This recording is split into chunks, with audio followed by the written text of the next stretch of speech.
It was nice to see an actual proof of a shot-down plane for once.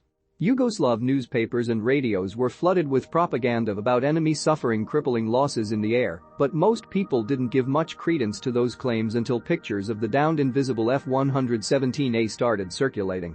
Now since PVO managed to shoot down this top-tier jet, shooting down F-16s, tornadoes, and hurricanes should be easy, right?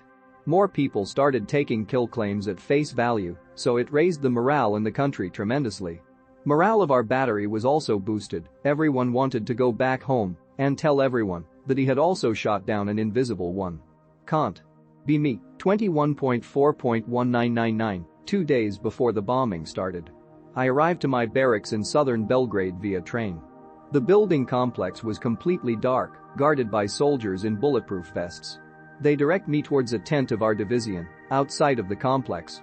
In it, captain is reading something by the kerosene lamp. I give him my draft letter. 1 ARB, PVO. He sends me to the smaller tent across his.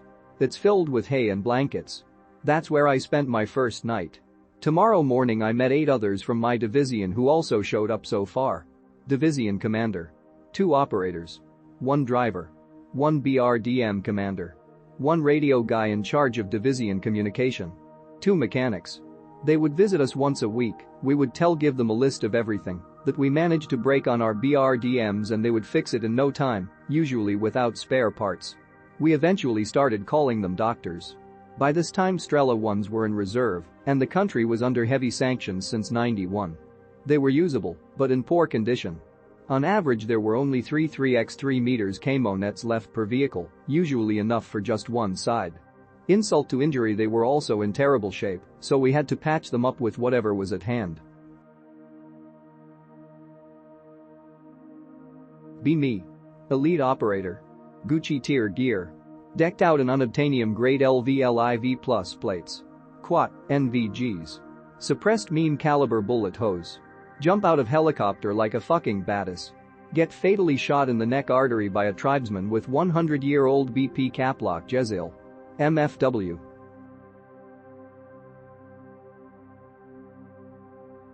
Hello K, it's another long and boring shift at work today, so I decided to share some war stories from my time in the RV and PVO Yugoslav Air Force and Air Defense during the Kosovo War. Now obviously I'm ESL, and probably not the best storyteller ever, but someone will probably still find these interesting. Without further ado. Be me. Be 18, 1988. Get conscripted and sent to the 13th Motorized Proletarian Border Brigade in Slovenia. Infantry sucks, decide to go for specialization as soon as the opportunity arises. Pretty soon it does, and I get transferred to the PVO Anti-Air Division. Still have to do basic infantry training, but far less demanding, and focus is on operating the Strika 1 weapon system. SFRY bought Strela 1 MIS in a very slapdash manner and in meager numbers, and our doctrine at the time reflected that. Instead of 4, our platoons had 3 vehicles, of which only 2 were to be actively used, while third one would stay in reserve. Role of the battery commander was given to the best Strela 1 commander in each battery, and all our attempts to link these vehicles with P-15 radar and PU-12 command vehicle based on BTR-60 failed, so we had to use them off the grid, like man-portable SAMs, just on the BRDM chassis.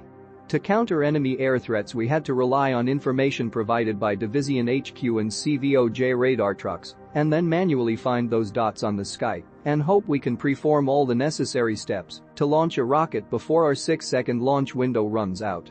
Not ideal.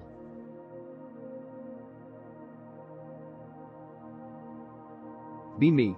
21-year-old 6'2" blonde guy from North Carolina. Fade mustache out of regs. Constantly dipping. 2021 lifted Silverado. Start every story with back, when I was a TRASP. I've finally achieved peak military aesthetic.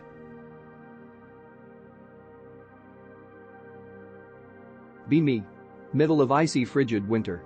Hear water spigot on outside of house go on. Get up, yep it's on. No footprints in snow. Sometimes door clasps come undone, door frames expand and contract, and even rotational multi-turn spigots open up and on. Probably nothing. Put an actual lock on it. Then lie in wait.